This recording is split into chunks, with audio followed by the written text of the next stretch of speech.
లూకా సువార్త 21వ అధ్యాయంలో 17, 18, 19 వచనాలు చదువుదాం. నా నామము నిమిత్తము మీరు మనుషులందరి చేత ద్వేషింపబడుదురు గాని మీ తల వెంట్రుకలలో ఒకటైనను నశింపదు. మీరు మీ ఓర్పు చేత మీ ప్రాణములను దక్కించుకొందురు. రైట్. ఇందులో మొదటి వచనంలో ఒక మాట మనం గమనించవచ్చు. చూడండి, నా నామము నిమిత్తము మీరు మనుషులందరి చేత ద్వేషించబడుదురు. Okay, so ద్వేషించబడతారట. ఎవరి నామాన్ని బట్టి? దేవుణ్ణి బట్టి మనుషులందరి చేత కూడా ఎవరైతే దేవుణ్ణి నమ్ముతున్నారో, దేవుణ్ణి వెంబడిస్తున్నారో వారు ద్వేషించబడతారట. సో ఇక్కడ మీరు గమనిస్తే ద్వేషం అనేది ఎలాంటిది? అది మంచి లక్షణం అంటారా? చెప్పాలి, మీరు మాట్లాడాలి. మంచిదా కాదా? మంచిది కాదు. మరి ఇలాంటి యొక్క లక్షణం ఇవన్నిటికీ చూడండి, వాస్తవంగా పాపపు నిర్వచనం ఏంటి చెప్పగలరా? పాపం అంటే ఆజ్ఞ అతిక్రమే పాపం, మొదటి యోహానులో కదా వాక్యం చెబుతున్నది. కానీ వాస్తవంగా చెప్పాలంటే ఆజ్ఞ అతిక్రమించడం పాపం కంటే కూడా ఇంకా ఒకటి మనకు ఉంది. అసలు పాపం ఎక్కడి నుంచి ప్రారంభమైంది, అసలు పాపానికి మూలం ఏంటో అనేది కూడా ఈరోజు మనం వెతికితే మనకు అర్థమవుతుంది. సో మొట్టమొదటి పాపము ఎక్కడ జరిగింది? సో ఏదేమనలో మొట్టమొదటిగా పాపం అనేది మనుషులు మోసగించబడ్డారు అనేది ఒకటైతే, దానికంటే ముందు ఒక విధంగా పరలోకంలోనే పాపము పుట్టింది. అయితే ఇది చాలా విడ్డూరంగా ఉండొచ్చు మీకు.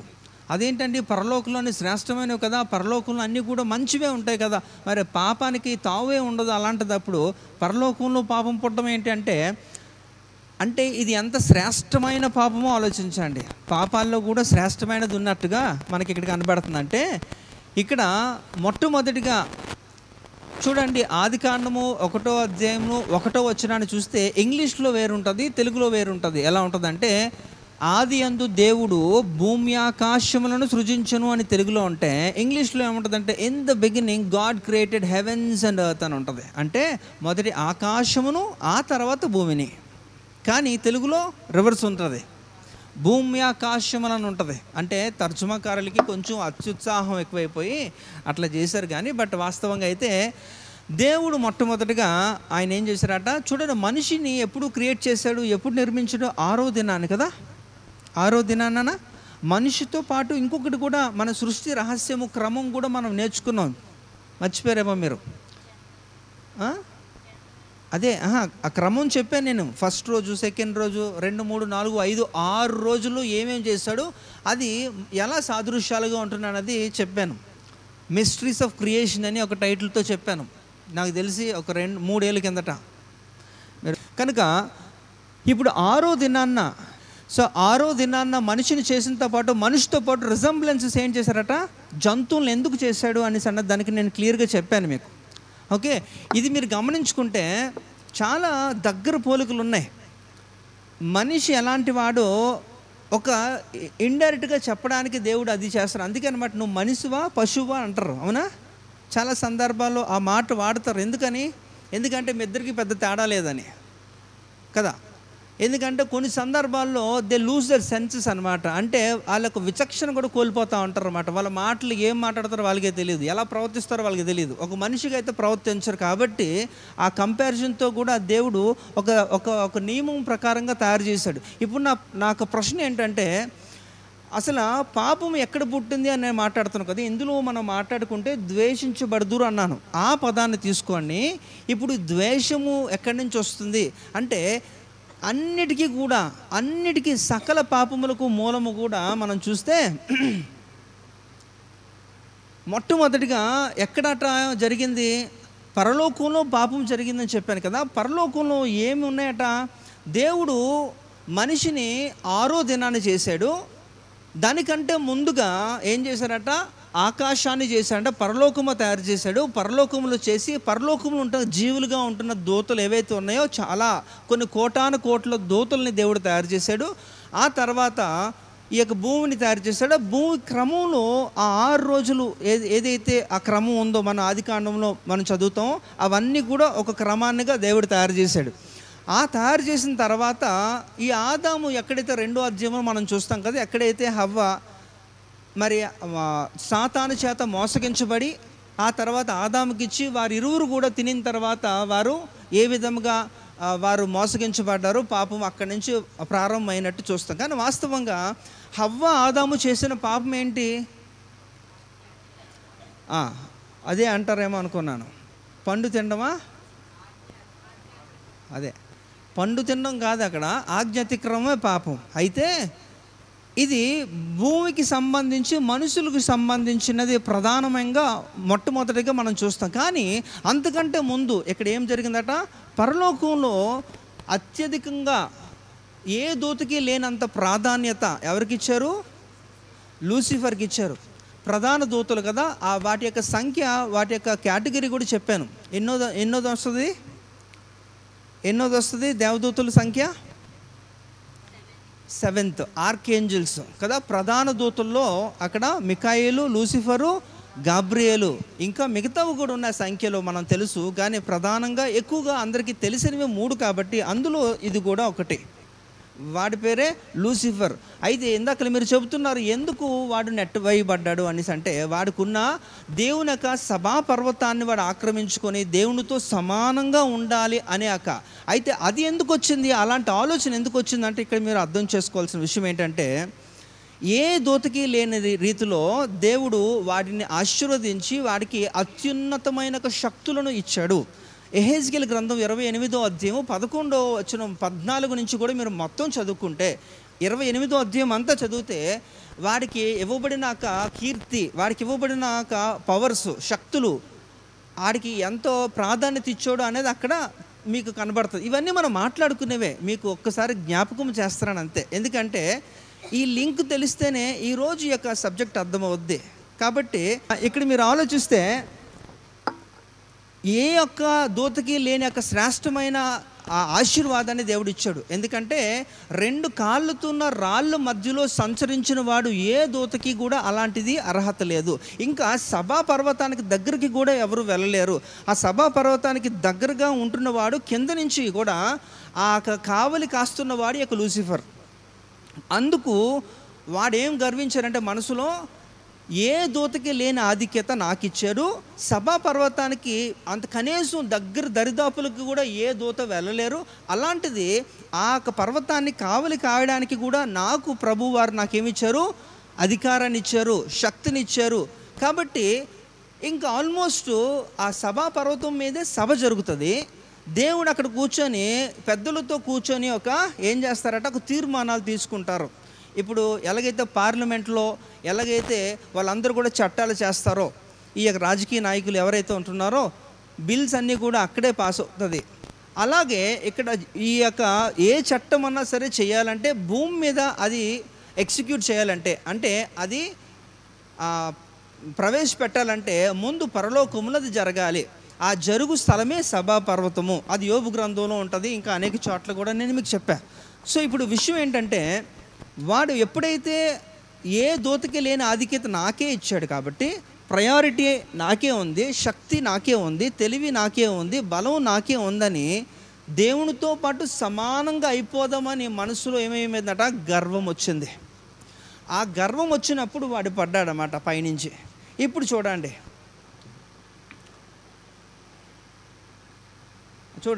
అంటే ఇక్కడ సకల పాపాలకు మూలం ఏంటట, గర్వము.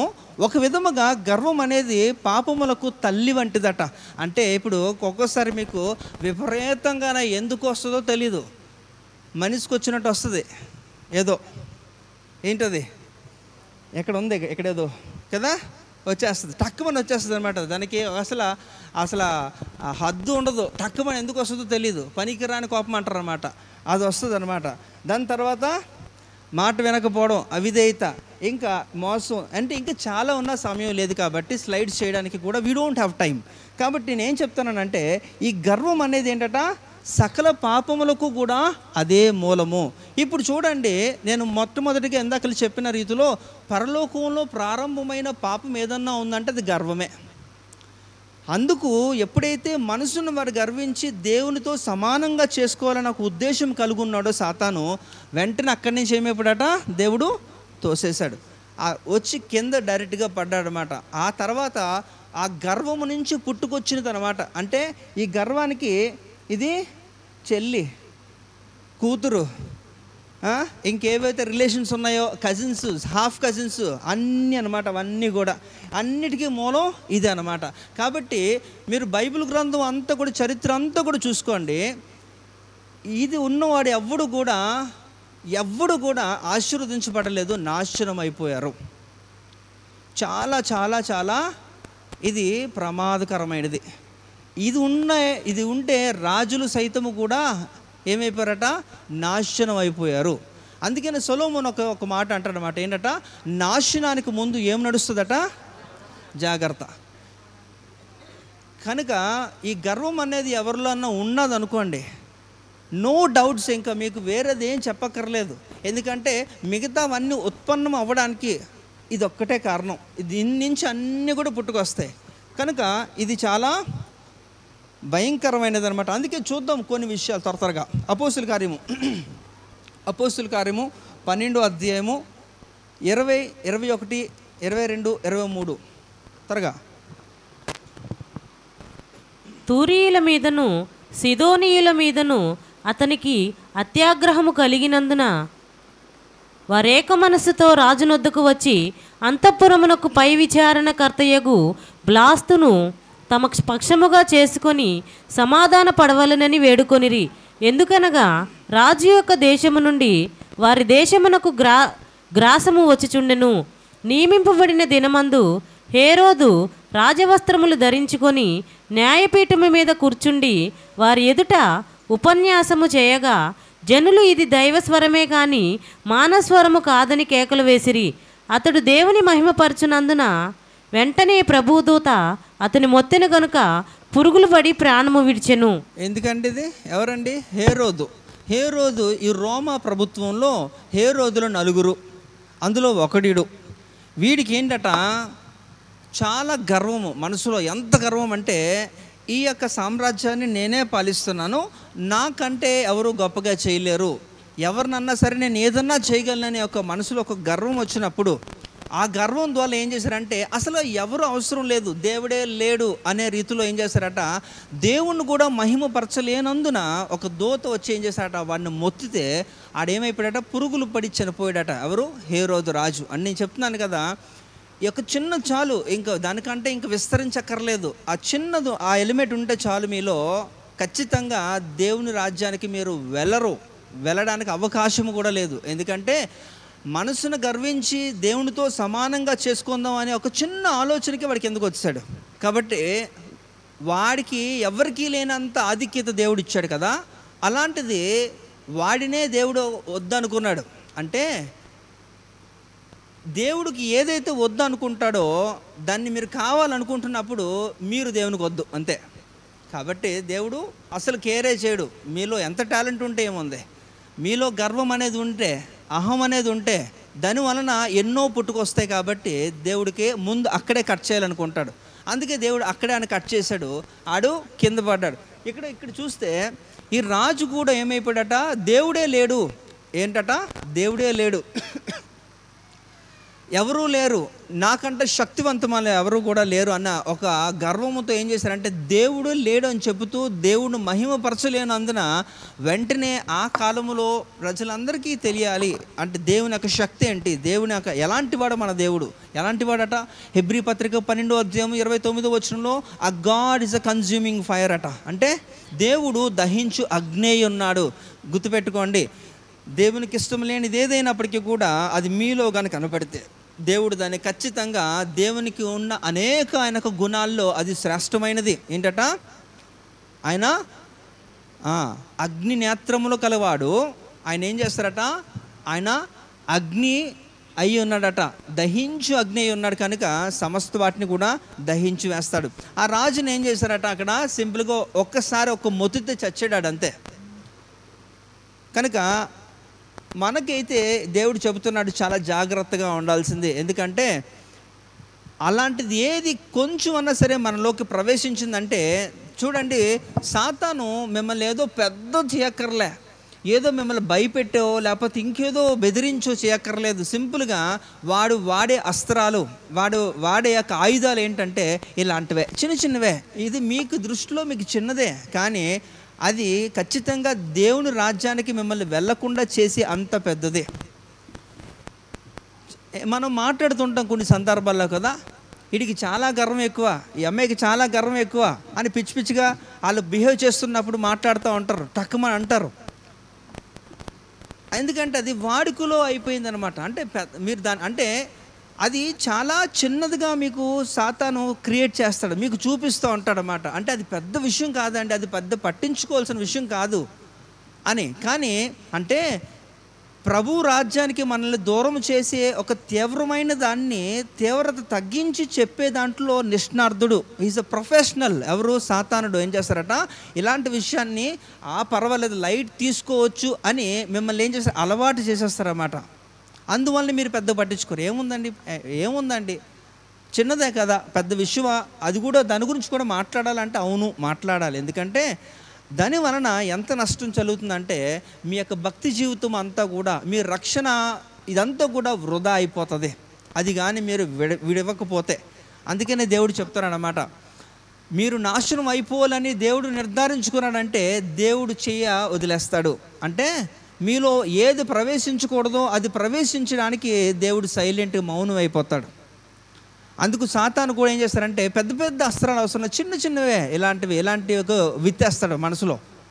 నీకేం తక్కువ, నీవన్నీ చేయగలవు, నీలాంటి వాడు ఇంకెవడో లేడు అని మిమ్మల్ని ప్రేరేపించినప్పుడు మీరు కూడా అవును కదా నేనే చేయగలను, నేను తప్ప ఇంకొకటి చేయలేడు అన్న రీతిలో మీరు కూడా మనసును గర్విస్తారు. అందుకే చెప్తున్నాను, మొత్తం బైబిల్ గ్రంథంలో ఉన్న చరిత్ర అంతా కూడా మీరు చూసుకోండి, అనేకులు నాశనం అయిపోవడానికి ప్రధానమైన కారణం ఏంటో తెలుసా? ఈ గర్వమే. మీకు తెలుసు, దర్యావేష్ తర్వాత నెబుకద్నెజర్ అనే ఒక రాజు ఉన్నాడు. వాడి గురించి కూడా మీరు తెలుసు, చాలాసార్లు మాట్లాడుకున్నాం మనం. ఆల్మోస్ట్ 120 సంస్థానాలు ఆ నెబుకద్నెజర్ కాలంలో 120 సంస్థానాలు అంటే 120 దేశాలని ఆయన పాలిస్తూ ఉన్నాడు. అంటే ఆయన రాజు కాదు కానీ చక్రవర్తి. ఎవరు? ఈ యొక్క నెబుకద్నెజర్. అలాంటి వాడే ఒక్కసారి ఏమైందట, మనసులో ఒక చిన్న గర్వం వస్తే వెనకని చోటు ఒక్కటి కొట్టే దేవుడు 7 సంవత్సరాలు పశువులా బ్రతికేడాడు. ఎక్కడికి వెళ్ళాడు?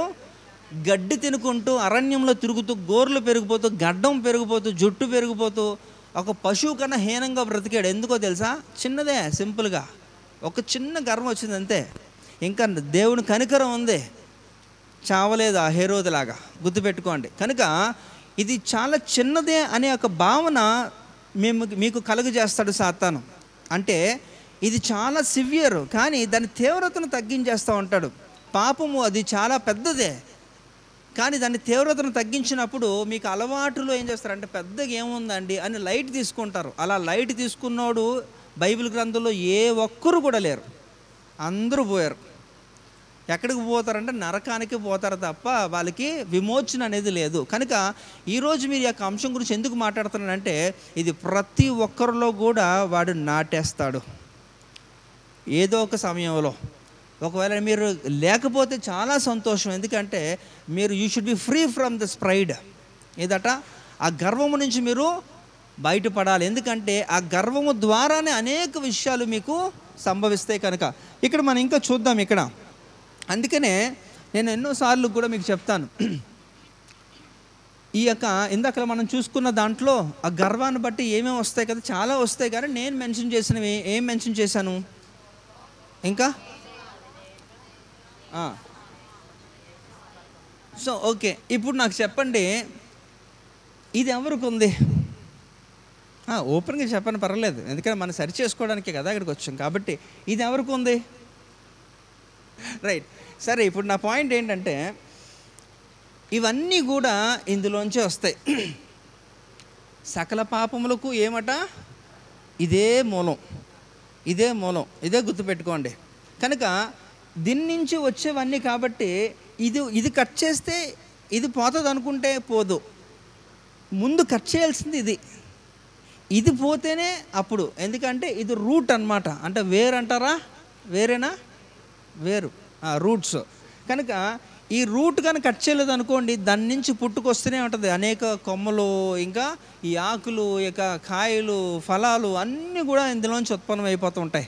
కనుక ఇక్కడ మీరు నరకగలిగితే ఇవన్నీ పోతాయి.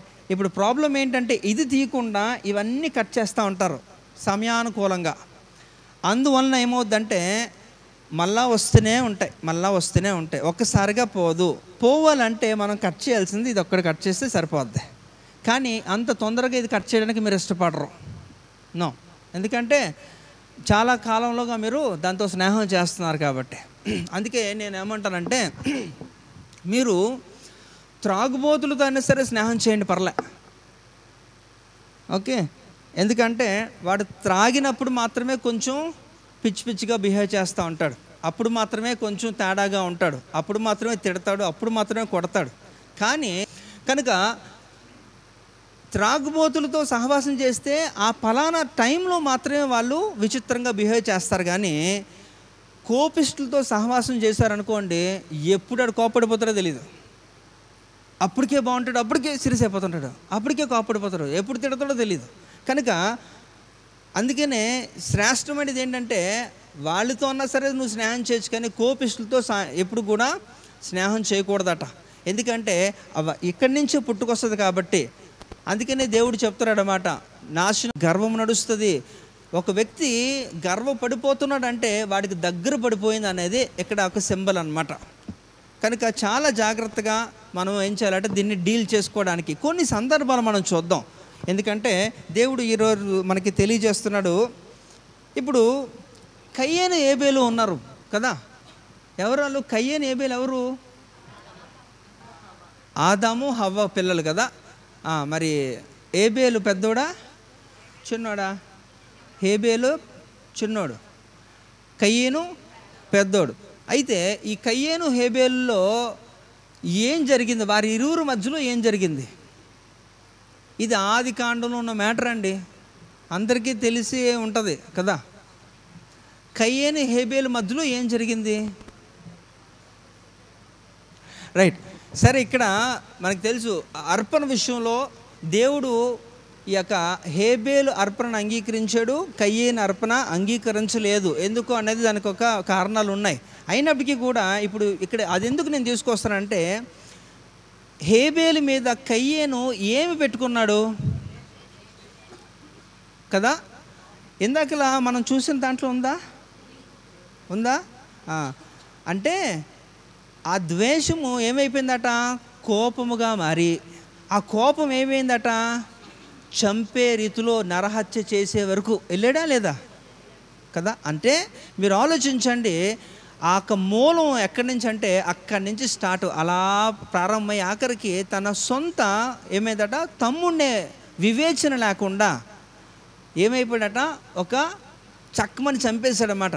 అంటే ఇది ఆ గర్వం అనేది ఎన్నో రూపాలు మార్చుకుంటూ ఆఖరికి ఏమవుతుందట, ఎంతవరకైనా తెగిస్తుంది అనమాట. అంటే నీ ఆలోచన శక్తి కోల్పోయే రీతిలో కూడా ప్రవర్తిస్తారు. అందుకనే దేవుడు చెప్తున్నాడు పదే పదే, అది నువ్వు తీసివేసుకో. ఇక్కడ కూడా మనం చూస్తే 1 సమూయేలు గ్రంథంలో 18వ అధ్యాయము 9-10 వచనాలు చదవండి. కాబట్టి నాట నుండి సౌలు దావీదు మీద విషపు చూపు నిలిపెను. మరునాడు దేవుని యొద్ద నుండి చదవమ్మా.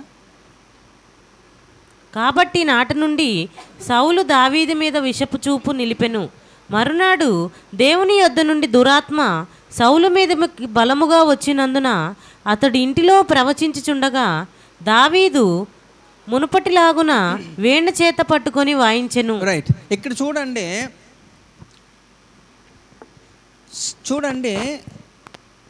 ఇప్పుడు మీరు గమనిస్తే బైబిల్ గ్రంథంలో చక్కగా పరిశీలించాలి మనం చదివిన ఏ వాక్య భాగం అన్నా సరే.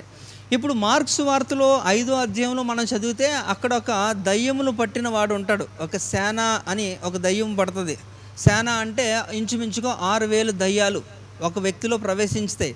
ఆ తర్వాత యేసు ప్రభు ఎదురుపడి వాటిని గద్దించి వాటిని విమోచిస్తాడు. అవన్నీ కూడా పందుల్లోకి వెళ్ళిపోతాయి. ఆ సందర్భం మనకు తెలుసు కదా. అంటే అలాగే పూతోను అనే ఒక దయ్యం కూడా పట్టి ఒక చిన్నది బాధపడుతూ ఉంటుంది అనేక సంవత్సరాలుగా. ఓకే, దాదాపుగా 8 సంవత్సరాలు అనుకుందాం. అక్కడ కూడా అపోస్తలుడు పౌలు గారు గద్దించి ఆ దయ్యాన్ని వెళ్ళగొడతాడు. ఓకే, అంటే అక్కడ వారికి సంపూర్ణ స్వస్థత వచ్చింది, విడుదల వచ్చింది ఇద్దరికి కూడా.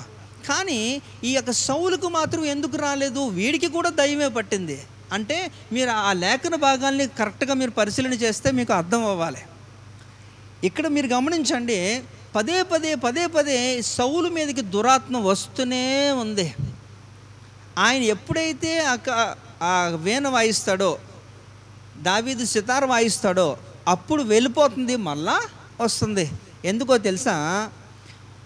సౌలుకి మనసులో ఎలాంటిదంటే ద్వేషము ఎవరి మీద? దావీదు మీద. ఆ ద్వేషము కాస్త ఎలా మారిపోయిందంటే కోపముగా మారి, ఆ కోపం ఎలా అంటే దావీదును చంపేయాలని కదా. ఇంచుమించుగా మీరు ఇక 1-2 సమూయేలు గ్రంథాలు చదివితే 20 సార్లు ఈ యొక్క సౌలు ఏం చేశారట? దావీదును చంపడానికి ఈట విసిరాడు.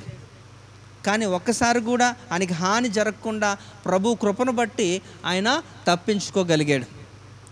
ఇంకా మనం చూస్తే 1 సమూయేలు 20వ అధ్యాయం 30వ వచనం కూడా.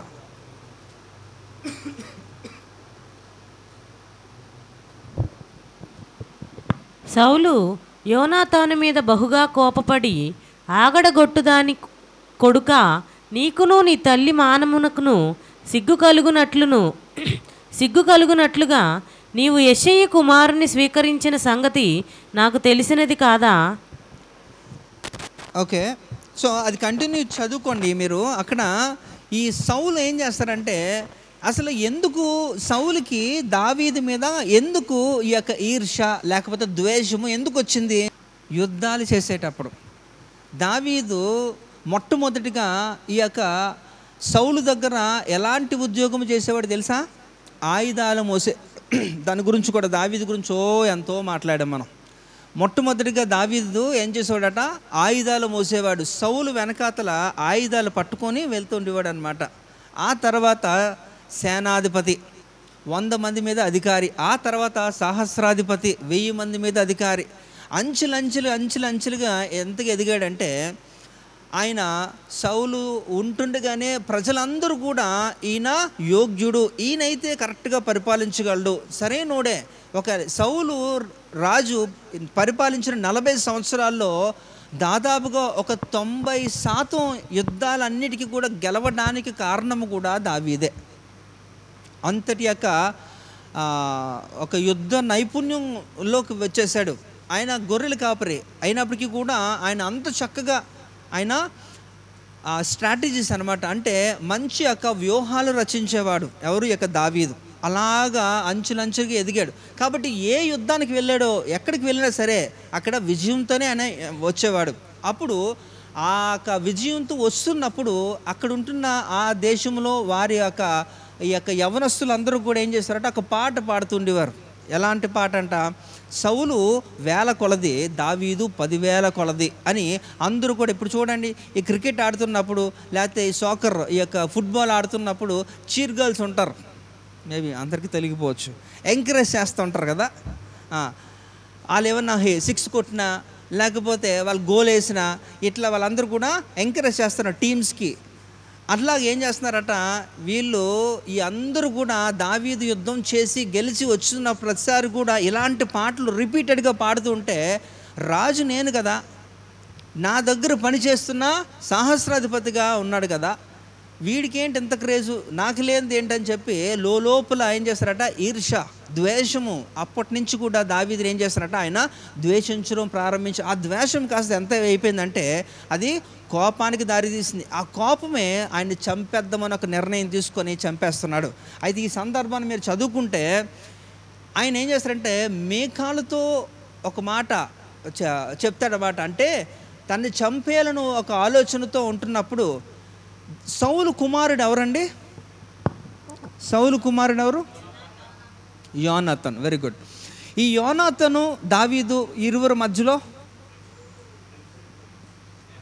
బెస్ట్ ఫ్రెండ్స్ కదా, చాలా మంచి స్నేహితులుగా వారు ఉన్నారు. కనుక వారి నాన్న ఏదైతే ఆలోచన చేస్తున్నాడో ఆ ఆలోచన ముందుగానే గ్రహించి దావీదును సేవ్ చేయడానికి, దావీదును రక్షించడానికి ఆయన వచ్చి ఒక మాట చెబుతాడనమాట. అప్పుడు ఇలాగ అంటాడనమాట, నేను అసలు దావీదుతో నాకేముంది, దావీదుని నేనేం చేయను అని ఒక ప్రామిస్ చేసుకుంటారు. కానీ అది బ్రేక్ చేస్తాడు. ఎందుకో తెలుసా?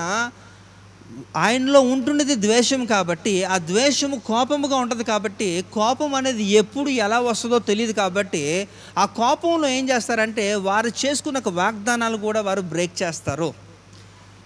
సో ఈ యొక్క సౌలుకి తనకు పట్టిన దురాత్మ శాశ్వతంగా ఎందుకు విడుదల పొందలేదంటే వాడిలో ఉంటున్నాక అతి ప్రాముఖ్యమైనది ఏంటట, ఆ ద్వేషం అనేది ఏం చేస్తుందంటే ఈ యొక్క కోపము ద్వేషం, ఈ కోపంతో ఉంటున్న వారు ఎవ్వరు కూడా గుర్తుపెట్టుకోండి, కోప స్వభావాలు ఎవరైతే ఉన్నారో వారికి దయ్యం పట్టిందంటే అది వదలడం అనేది ఇంపాసిబుల్, అంత తొందరగా వదలదు. మీరు ఎన్నెన్నో ప్రార్థనలు చేయండి, ఆ సమయానికి నీకు ఉపశమనం ఉంటుంది కానీ అది శాశ్వతంగా పోదు. వీడికి అదే ప్రాబ్లము. సౌలుకి దురాత్మ పదే పదే రావడానికి ఏంటంటే కోపపు ఆత్మ అనేది దురాత్మ ఏం చేసిందట, వాడిని బలంగా పట్టుకుంది కనుక అది ఎలా రిపీట్గానే వస్తుంటుంది. అందుకనే వీడు ఒక్కడే అందు నుంచి విమోచించబడలే, ఆ దురాత్మ అలాగ వస్తూనే ఉండేది అలాగా మిగతా వాళ్ళు. అందుకనే ఆ రెండు సంఘటనలు కూడా మీకు ఎందుకు గుర్తు చేస్తాను, ఆ పూతోను విషయంలో, ఈ యొక్క మార్కు సువార్త 5వ అధ్యాయంలో యవనస్తుల విషయంలో కూడా వారు శాశ్వతంగా వారు ఏమైపోయారట, విడుదల పొందారు దురాత్మ చేత. కానీ వీడు మాత్రం పొందకపోవడానికి కారణం ఏంటంటే కోప స్వభావం ఉండడం వలన. అది ఎక్కడి నుంచి వస్తుందట కోపము? ఇదే తల్లి, అన్నిటికీ అదే. ఇంకా చూడండి, మొదటి సమూయేలు గ్రంథం 19వ అధ్యాయము 6-10. ఇందాక ఇప్పుడు చెప్పినాక ప్రామిస్ కీపింగ్ గురించి చదవండి అమ్మా. సౌలు యోనాతాను చెప్పిన మాట ఆలకించి యెహోవా జీవముతోడు అతనికి మరణశిక్ష విధింపనని ప్రమాణము చేసెను. సౌలు ఒకే దెబ్బతో దావీదును గోడకు పొడుచుదునన్న తాత్పర్యము కలిగి ఈటె విసిరెను. దావీదు అతని ఎదుట నుండి తప్పించుకొనినందున ఈటె గోడకు నాటగా దావీదు ఆ రాత్రి యందు తప్పించుకొని పారిపోయెను. అమ్మా ఇక్కడ మీరు గమనించండి, ఈ రెండిటికి ఏమన్నా వ్యత్యాసం ఉందా? Any difference between these 2 versus? చూడండి ఒకసారి, దీనికి ఏమన్నా సింక్ అవుతుందా? ఇది ఏం చెప్తుంది అక్కడ చదవండి. సౌలు యోనాతాను చెప్పిన మాట ఆలకించి యెహోవా జీవముతోడు అతనికి మరణశిక్ష విధింపనని ఎవరు చేశారు? ఎవరి గురించి కదా? ఇప్పుడు చూడండి, అంటే 6లో చేశాడు, అక్కడ 10కి వస్తే మాట మారిపోయింది. ఏం చేస్తున్నాడు ఇక్కడ? మీకు అర్థమైందా? ఆయనే చెప్పాడు, ఈ రెండు చేసింది ఆయనే కదా, సౌలు చేస్తున్నాడు. ఎవరి గురించి చేశాడు? దావీదు గురించి తన కొడుకుతో ఒక ప్రమాణం చేశాడు. అదే సౌలు దావీదుని ఏం చేయాలనుకున్నాడు? ఇక్కడ చంపేయాలనుకున్నాడు. అంటే ఇక్కడ డబుల్ మైండెడ్ కదా. ఎందుకు? కారణం ఏంటో తెలుసా? ఆయన లోపల దురాత్మ, అదేంటి, కోపపు ఆత్మ, అది ఉంటున్నప్పుడు ఏ మనిషి కూడా వారు చేసిన వాగ్దానాల మీద నిలబడరు. అందుకే అడిగాను మీకు ఇందాకలా, ఆ గర్వం ద్వారా వచ్చినాక ఏవైతే ఉన్నాయో ఇది ఎవరికి ఉంది అది ఎవరికి ఉంది అని అంటున్నాను కదా. కారణం ఏంటంటే మీరు ఆలోచించండి, మీకు విడుదల రావట్లేదు కొన్ని విషయాలు అంటే కారణం ఏంటంటే అవి అంత బలమైనవి. అందుకనే మీరు తాత్కాలికంగా మీరు పక్కన చిగుర్లు కట్ చేయాలనుకుంటున్నారు, మీరు రూట్ కట్ చేయండి, ఆ వేరు కట్ చేయండి, అవన్నీ కూడా రావు. మీరు ఆ పైన కట్ చేస్తే ఏమవుతుందట, మళ్ళా వస్తూనే ఉంటాయి. ఇక్కడ సౌలుకి అదే ప్రాబ్లం అనమాట. ఇంకా చూస్తే అందుకని అలాంటి వారి గురించి ఇక్కడ సొలొమోను ఒక చక్కటి మాట ప్రసంగి గ్రంథంలో 5వ అధ్యాయము 17వ వచనంలో ఒక మాట చెప్తాడు చూడండి. ఇదియు మనస్సునకు ఆయాసకరమైనదే, తన దినములన్నీయు అతడు చీకటిలో భోజనము చేయును, అతనికి వ్యాకులమును రోగమును అసహ్యమును కలుగును. రైట్. ఎవరికంటే అంటే అలాగ ఎవరైతే అలా ఉంటుందో వారి లైఫ్ స్టైల్ ఎలా ఉంటుందో ఇక్కడ చాలా చక్కగా చెప్పేస్తున్నాడు. వారు ఏముంటుందట, ఆయాసకరమైనదే తన దినములన్నీ కూడా, వారి బ్రతుకు దినములన్నీ కూడా ఎలా ఉంటుందట, అతడు చీకటిలో భోజనము చేయను, అతనికి వ్యాకులమును రోగమును అసహ్యమును కలుగును. అంటే దెర్ ఇస్ నో పీస్, సమాధానం ఉండదు, వెలుగనేదే ఉండదు వారి జీవితంలో, అంతా చీకటిలోనే ఉంటారు వాళ్ళు. ఇంకా వ్యాకులం అంటే ఎప్పుడూ చింత, ఏదో చింత, ఆందోళన అనేది ఉంటుందట. ఎందుకంటే వారిలో ప్రధానంగా నాటుకుపోయింది ఏంటట, ఈ గర్వం అనేది వలన ఇవన్నీ కూడా లింక్ అయిపోతున్నాయి అన్నమాట. It is not so easy to be delivered. కాబట్టి అక్కడ ఆయన తెలియజేస్తున్నాడు. చూడండి, ఇంకా మనం ఆలోచిస్తే ఇక్కడ మనందరికీ కూడా పాత నిబంధన గ్రంథంలో ఒక ఆయన గురించి, అంటే చాలామంది ఉన్నారు, అత్యధికంగా ఎవరూ చేయలేని అన్ని అద్భుతములు పాత నిబంధన గ్రంథంలో ఒక భక్తుడు. మరలా చెప్తున్నాను, నేను చాలా స్పెసిఫిక్గా చెప్తున్నప్పుడు మీరు అది అర్థం చేసుకోవాలి. పాత నిబంధన గ్రంథంలో అనేక భక్తులు ఉన్నారు, కానీ ఎవరూ చేయలేని అన్ని గొప్ప పెద్ద అద్భుతాలు ఎవరు చేశారు? రైట్. మోషే ఎలాంటి వాడు? మోషే ఎవరు? దావీదు కొడుకు అని చెప్పకండి.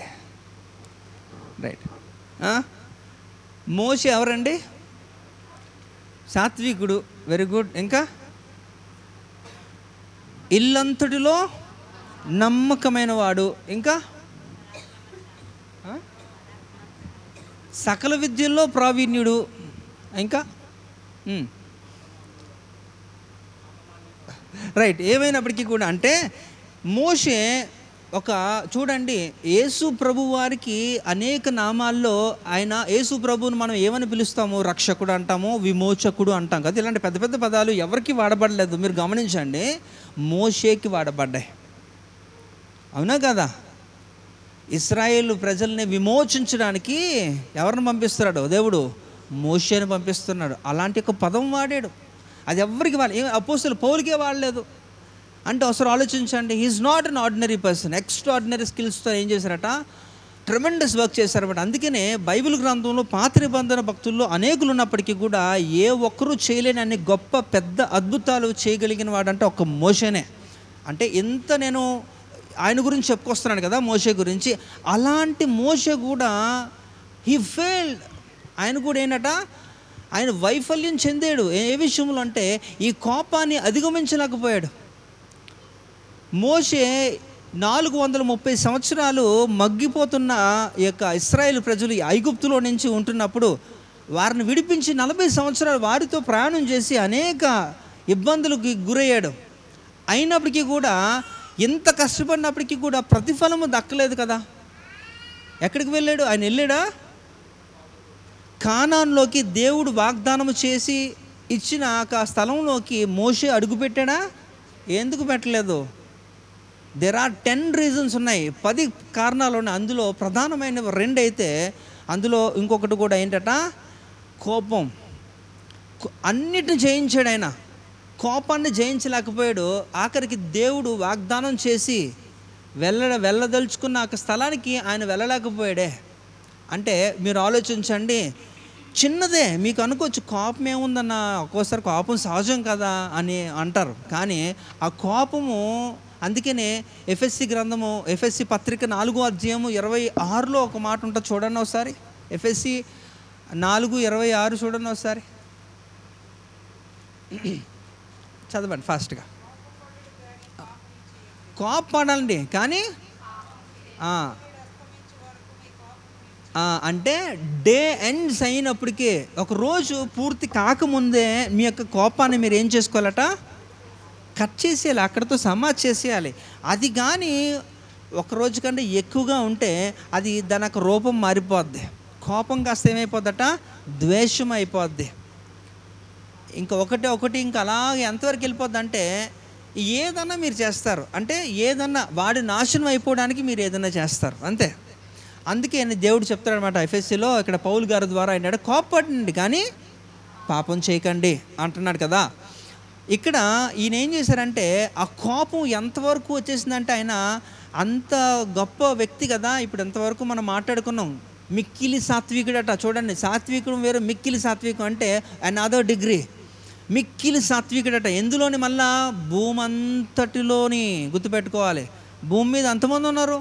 కొన్ని లక్షల కోట్ల మంది ఉంటారు కదా, అందరిలో కూడా ఈయనే the most humble person, the మీక్ పర్సన్ ఎవరన్నా అంటే నన్ అదర్ దెన్ మోజెస్. కాబట్టి మిక్కిలి సాత్వికుడిగా అంత పేరున్నప్పటికీ కూడా ఒకానొక కాలంలో, ఒక దశలో ఏమైపోయిందంటే ఆ కోపాన్ని సంపూర్ణంగా జయించలేకపోయాడు. అందువల్ల హీ ఫెయిల్డ్. దేవుడు ఇచ్చిన ఒక గొప్ప వాగ్దానాన్ని స్వతంత్రించుకోలేని వాడిగా అయిపోయాడు ఇక మోషే. అయితే మనకేముంటుందంటే, అయ్యో నిజమండి, అసలు దేవుడు అన్యాయస్తుడండి, దేవుడికి అసలు కరుణ లేదే, ఎంతమందిని ఎంతగా కాపాడాడు కదా, ఒకానొకప్పుడు దేవుడే నాశనం చేస్తానంట కదా ఇశ్రాయేల్ ప్రజల్ని. అలాంటి సమయంలో మోషేనే కదా అడ్డుపడ్డాడు. అయినప్పటికీ కూడా మోషేకి ఆ మాత్రం రాయితీ ఇవ్వడా? దేవుడు ప్రేమ స్వరూపి కదా, కరుణా సంపన్నుడు కదా, అయినప్పటికీ కూడా ఎందుకు క్షమించలేకపోయాడంటే అది క్షమించదగినది కాదు. గుర్తుపెట్టుకోవాలి. అంటే మీరు అర్థం చేసుకోండి, ఇవన్నీ కూడా ద వెరీ మైన్యూట్ థింగ్స్ అనమాట. అంటే చాలా చిన్నవే. ఆ చిన్నవని ఆ భావన మీకు సాతాను విత్తేశాడు కాబట్టి వాటి తీవ్రత మీకు తెలియకుండా మీరు ఏం చేస్తారంటే అది అలవాటులో తీసుకెళ్ళిపోతారన్నమాట. ఏముందిలే, పర్లేదులే, ఆ కోపము, ద్వేషము ఏముందిలే, చిన్నవే కదా చిన్నవి అని మీకు మనసులో ఎప్పుడైతే వచ్చిందో గుర్తుపెట్టుకోండి, మీరు ఒక మబ్బులో ఉన్నారని అంతే. అంటే ఇవి ఖచ్చితంగా మీరు దేవుని రాజ్యానికి వెళ్ళకుండా ఆటంకపరిచి అడ్డుగా ఉండిపోతాయి. అందుకనే దాని అన్నిటికీ కూడా తల్లి అయినది ఏంటది? దాన్ని కట్ చేయమంటున్నాడు దేవుడు. అది కట్ చేస్తే తప్ప ఇవి ఆగవు, ఇవి అలా వస్తూనే ఉంటాయి. ఇక్కడ అందుకనే చూడండి, సంఖ్యాకాండము 20వ అధ్యాయంలో 9-10 వచనాలు చదవండి. యెహోవా అతనికి ఆజ్ఞాపించినట్లు మోషే ఆయన సన్నిధి నుండి ఆ కర్రను తీసుకొని పోయెను. తర్వాత మోషే అహరోనులు ఆ బండ ఎదుట సమాజమును పోగు చేసినప్పుడు అతడు వారితో, ద్రోహులారా వినుడి, మేము ఈ బండలో నుండి మీ కొరకు నీళ్లు రప్పింపవలమా వలెనా అనెను. రైట్, ఇక్కడ చూడండి, చాలా ప్రాముఖ్యమైన యొక్క వాక్య భాగం ఇది. ఇందులో మీరు అండర్లైన్ చేసుకోండి. ఏంటో తెలుసా? 10వ వచనంలో అండ్ 9ని చదువుదాం. యెహోవా అతనికి ఆజ్ఞాపించినట్లు మోషే ఆయన సన్నిధి నుండి ఆ కర్రను తీసుకొని పోయాను. అంటే వారందరూ కూడా ఏం చేస్తున్నారట? దాహం కలిగి, వారికి బాగా దాహం వేస్తుంది. ఎందుకంటే ఎడారిలో ప్రయాణం చేస్తున్నప్పుడు నీళ్ళే ఉంటాయండి, కష్టం కదా, ఏమీ ఉండవు కదా. అలాంటి సందర్భంలో వారందరినీ కూడా నడిపిస్తారు. అప్పటికే 3 దినాలు వారికి నీళ్లు లేవు. ఎవరికి? ఇశ్రాయేల్ ప్రజలు 3 రోజులు అసలు నీళ్ళే లేవు. అలాంటి సందర్భంలో ఎడారిలో నీళ్ళు లేకపోతే బాడీ అంతా డీహైడ్రేట్ అయిపోద్ది. మన శరీరం అంతా కూడా దాదాపుగా ఒక 75 to 80% అంతా కూడా నీటి శాతమే ఉంటుంది. ఆ నీటి శాతం ఎంత కొంచెం తగ్గినా మీకు స్కిన్ ఎలర్జీస్ వస్తాయి, స్కిన్ డిసీజ్ వస్తుంది. గజ్జి, తామర, ముడతలు, ఎలర్జీస్ అన్నీ కూడా మీకు స్కిన్ ప్రాబ్లమ్స్ అన్నీ కూడా వాటర్ బేస్డే. కాబట్టి కంటెంట్ తగ్గినప్పుడు ఏమైపోద్దట? ప్రాబ్లమ్స్ వస్తుంది. బ్లిస్టర్స్ అంటారు, అంటే కురుపులు వస్తాయి, చర్మం పగిలిపోద్ది. ఇంకా ఏమైపోద్ది, అది ఇంకా అలాగే కొనసాగింది అనుకోండి, మీరు ఏమైపోతారంటే అన్కాన్షియస్ అయిపోతారు, చివరిగా చనిపోతారు సింపుల్గా. సో ఇదంతా లింకు. అంటే ఈ యొక్క నీళ్ళు లేకపోతే, అంటే ఎడారిలో ఉష్ణోగ్రత ఎంత ఉంటుందంటే మోర్ దాన్ 60. అంటే ఇప్పుడు మనకి 35, 38 అట్లా వస్తేనే, 40 లోపు వస్తేనే మనం ఉండలేము. ఇప్పుడు మనకి ఇంకా రాబోయే దినాలు అలాగే ఉంటాయి, ఇంకా భయంకరంగా ఉంటాయి. అంత ఉష్ణోగ్రతకి మనం చాలా కష్టంగా ఉంటుంది. ఒక్కసారి ఆలోచించండి, 60 అలాంటి టైంలో అక్కడ ఎక్కడైనా ఏమైనా ఇల్లులు ఉన్నాయనుకోండి, తాటాకులు ఇల్లులు, అవి కాలిపోతాయి. 70 అట్లా అయితే, అలాంటిది అంత హై టెంపరేచర్లో ఉంటున్నప్పుడు ఏ మనిషి కూడా ఉండరు. అందుకనే దేవుడు ఏం చేశాడంటే, నేను చెప్పాను కదా, గొప్ప పెద్ద అద్భుతము ఏ ఒక్కరూ చేయలేనివి మోషే ద్వారా దేవుడు చేసి ఇశ్రాయేల్ ప్రజల్ని ఎలా కాపాడంటే, పగలు మేఘస్తంభము. కారణం ఏంటో తెలుసా? ఒకవేళ దేవుడే కానీ వారితో రాకపోతే చేస్తారు. అందుకే నేను మోషే అంటాడు, నీ సన్నిధి నా తోడుగా రాకపోతే నేను వెళ్ళను, నేను చావాలా?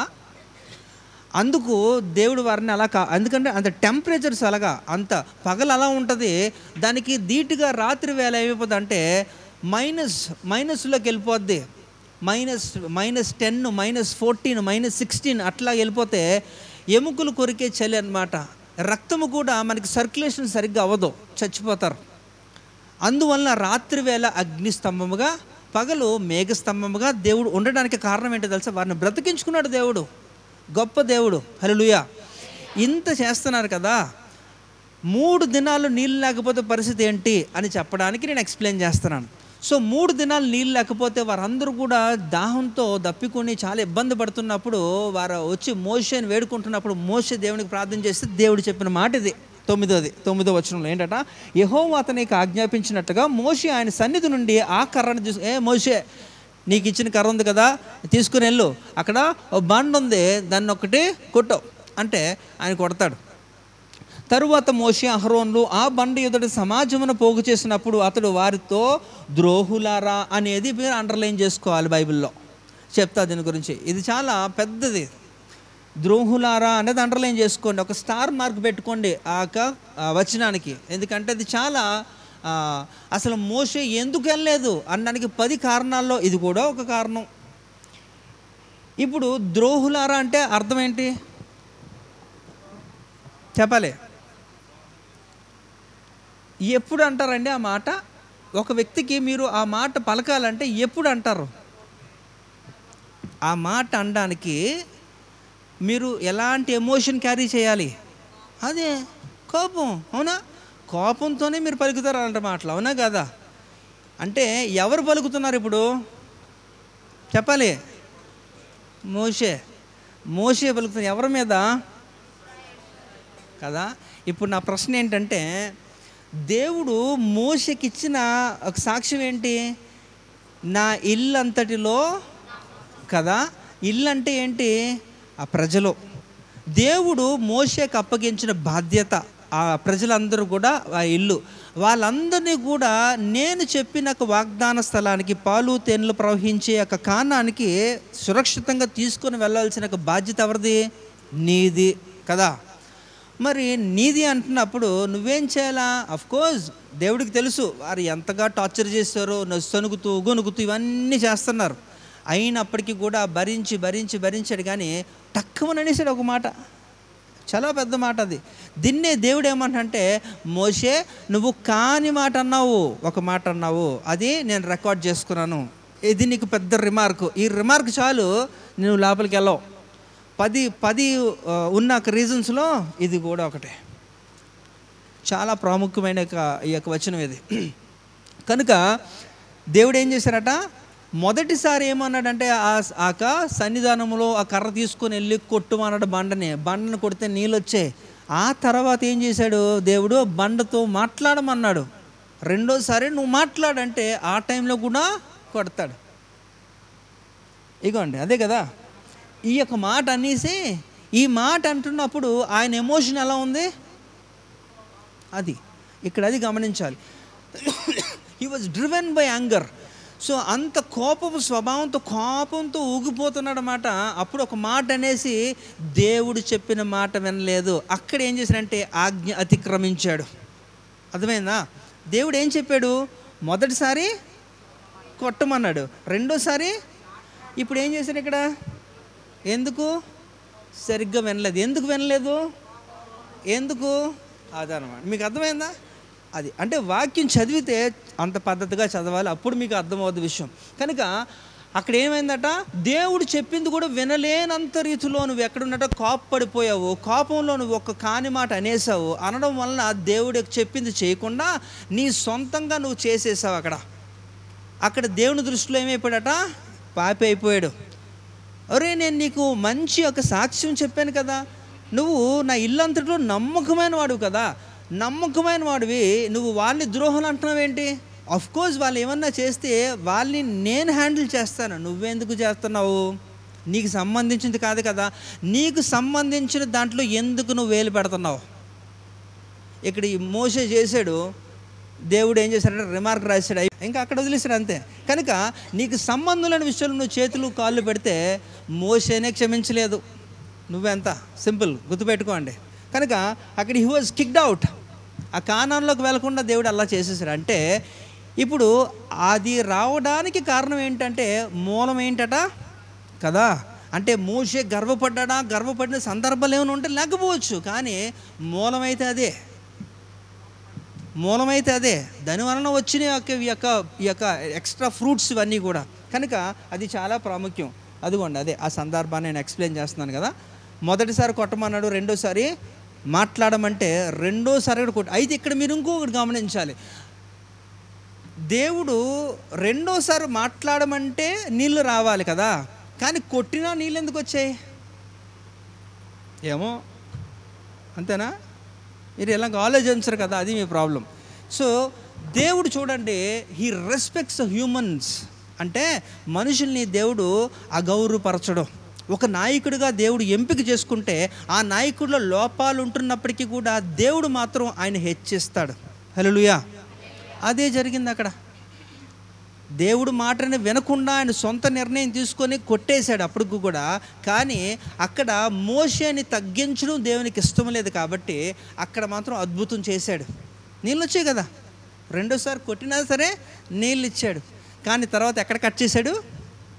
యాక్చువల్లీ కట్ చేశాడు, అంతే.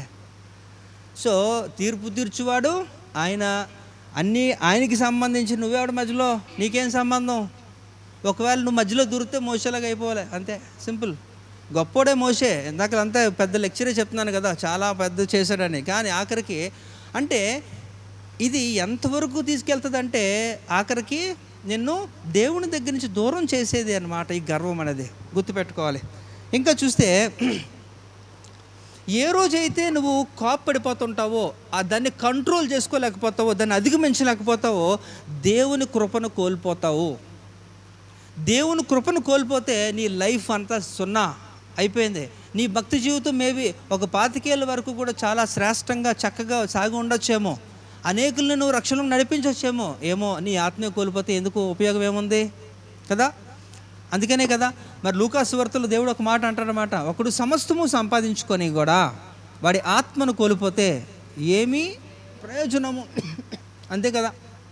కనుక మనం ఏది కోల్పోవాలి, ఏది కోల్పోకూడదు అంటే విసర్జించడం ఏంటి, మనం పోగొట్టుకోవాల్సినవి ఏంటో మనకు తెలుసు, అది మనం పోగొట్టుకోవాలి. కానీ ఇవి కాదు కదా. దేవుని కృపను కోల్పోతే కష్టమే. ఎందుకంటే మనము ఎఫెసీ రాసిన పత్రిక 2వ అధ్యాయము 8వ వచనంలో మనం ఎలా రక్షించబడ్డామట, ఎలాగా మనం చూడండి ఒకసారి త్వరగా. ఎఫెసీ 2:8.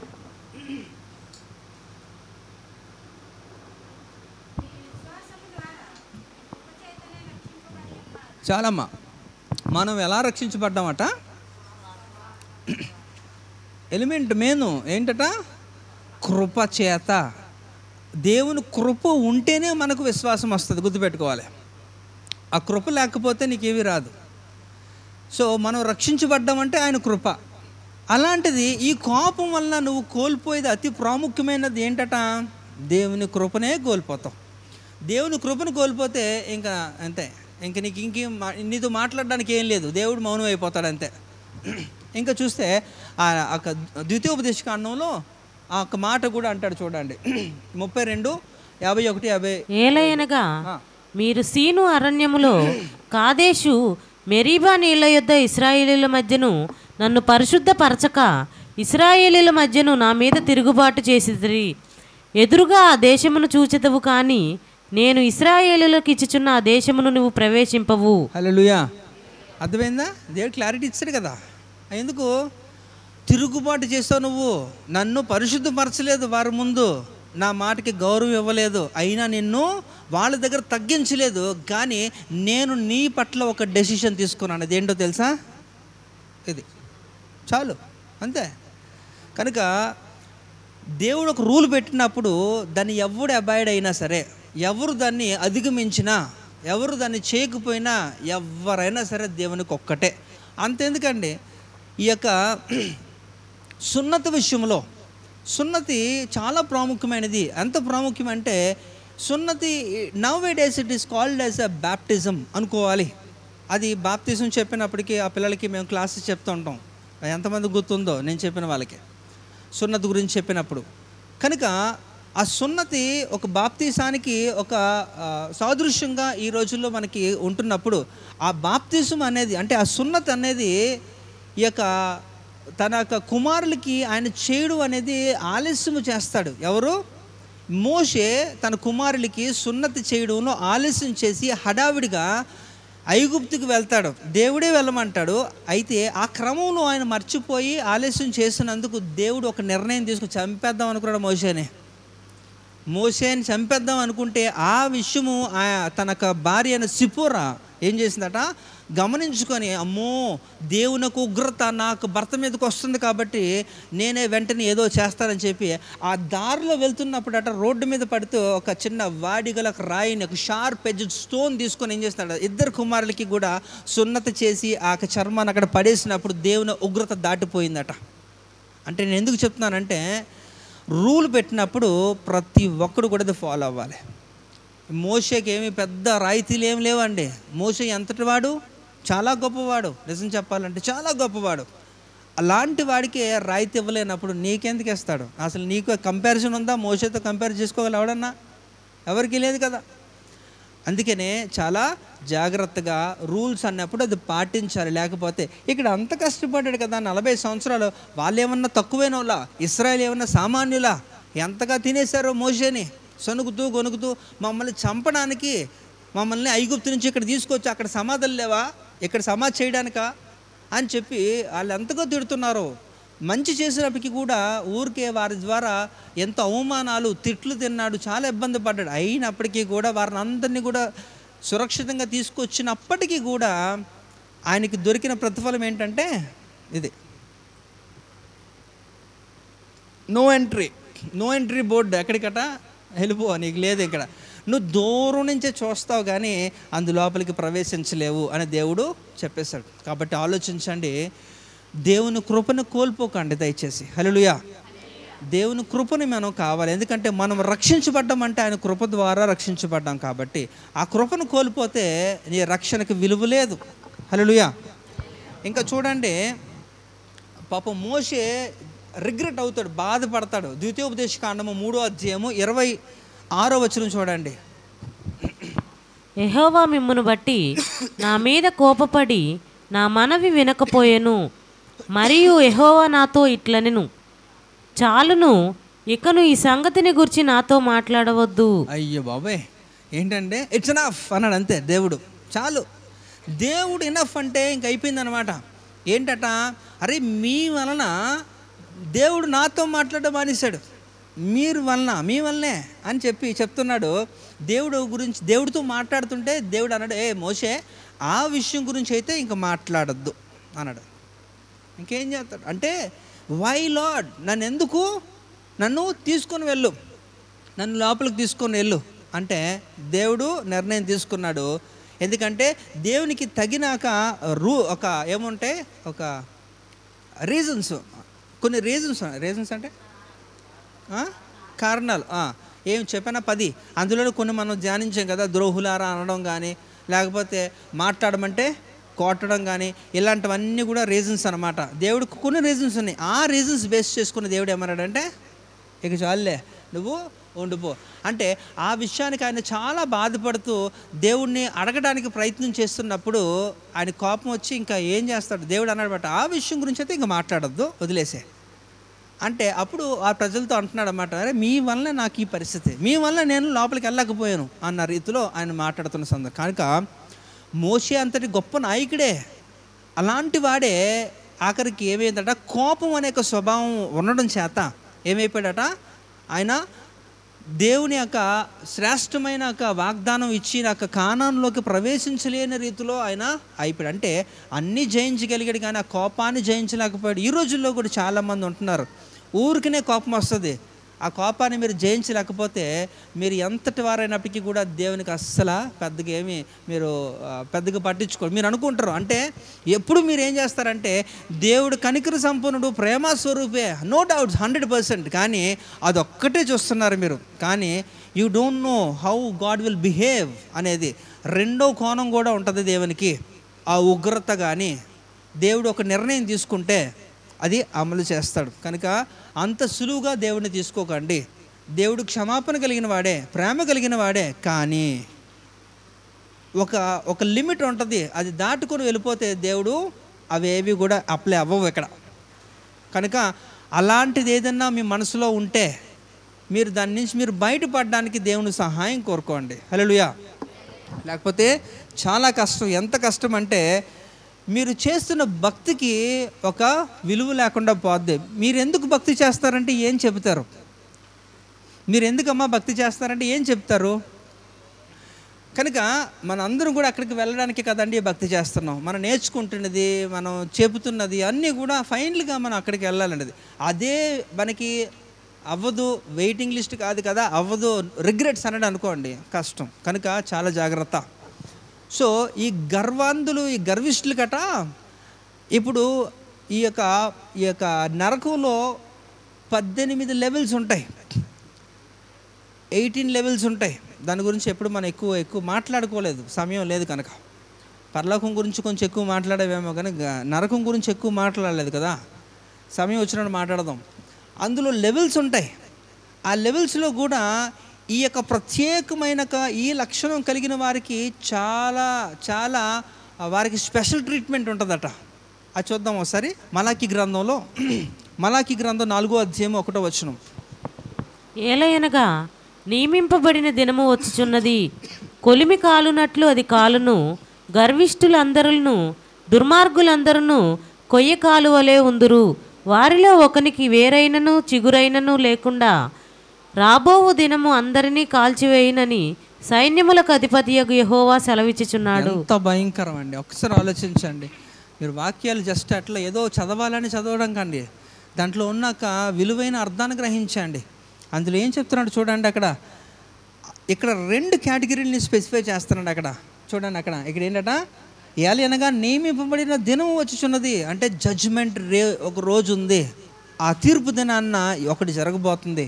అందులో కొలిమి కాలినట్లు అది కాలును. ఇక్కడ చూడండి, అండర్లైన్ చేసుకోండి. ఏంటది?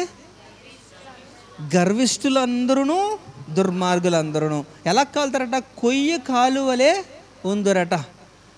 అలా వాళ్ళకి ఒక స్పెషల్ ట్రీట్మెంట్. అందరితో పాటు వాళ్ళని కాల్చరట, వాళ్ళని సపరేట్గా కలుస్తారట. అదే చెప్తున్నాను కదా, 18 లెవెల్స్ ఆఫ్ హెల్లో వారికి ఒక ప్రత్యేకమైన ఒక కేటగిరీ ఒక ఇది పెడతారు.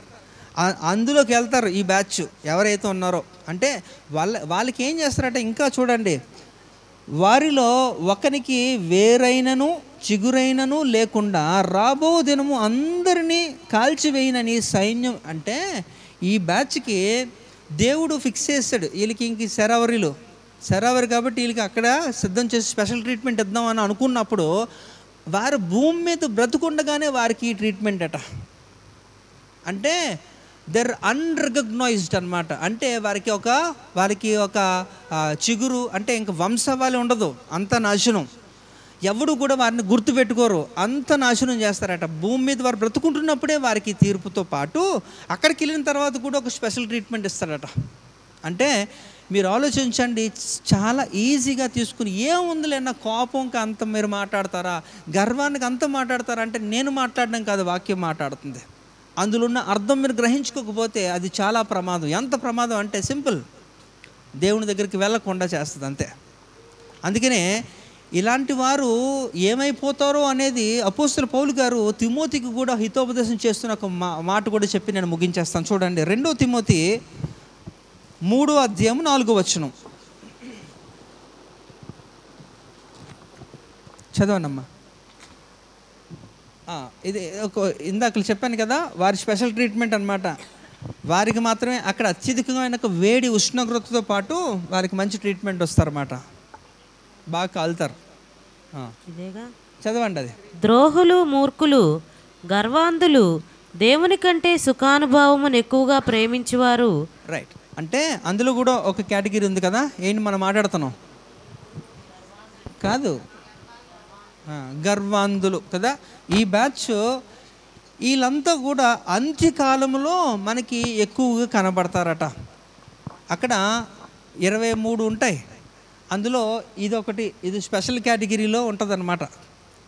మీరు 2 తిమోతి 3వ అధ్యాయం 1 నుంచి మీరు చదువుకున్నారు అనుకోండి, 6 వరకు 7, 8 వరకు చదువుకుంటే అవన్నీ ఉంటాయి ఆ లిస్టులో. అందులో ఈ యొక్క 4వ వచనంలో మనకి కనబడుతున్న గర్వాంధులు అంటే వీరు కూడా ఆ కోవకు చెందిన వాళ్ళే. కాబట్టి ఏదైనప్పటికీ కూడా ఇలాంటి ఏమన్నా అవలక్షణం ఉంటే అది ఈ మీరు బ్రతుకుండగానే దేవుని యొక్క, మరలా చెప్తున్నాను, మీకు మీరుగా మీరు అది సెట్ చేసుకోలేరు, మీకు మీరుగా దాని నుంచి మీరు బయటికి రాలేరు. అది దేవుని ద్వారానే అవుద్ది. దేవుడికి మిమ్మల్ని మీరు అప్పగించుకున్నప్పుడు, మీరు హృదయం దేవునికి ఇచ్చినప్పుడు దేవుడు దాన్ని ఏలుతాడు. దేవుడు ఏలినప్పుడు దేవుడు ఎలాంటి వాడో నేను చెప్పాను. దేవుడు దహించు అగ్ని ఉన్నాడు కనుక మీలో ఉండే సమస్త కల్మషాన్ని కూడా ఆయన దహించి వేస్తాడు. అప్పుడు మాత్రమే మీరు వాటి నుంచి మీరు విమోచించబడతారు. లేకపోతే అది అసాధ్యము. అది అసాధ్యముగా ఉంటే మాత్రం మీరు పరలోకం అనేది మీరు మర్చిపోవచ్చు. ఇంకా అది మీకు సంబంధించింది కాదనుకోవాలా. కనుక ఈ గర్వం అనేది చాలా చాలా ఎంతదంటే మిమ్మల్ని దేవుని దగ్గర నుంచి పూర్తిగా మిమ్మల్ని దూరం చేస్తుంది. కనుక మీరు ఆలోచించండి.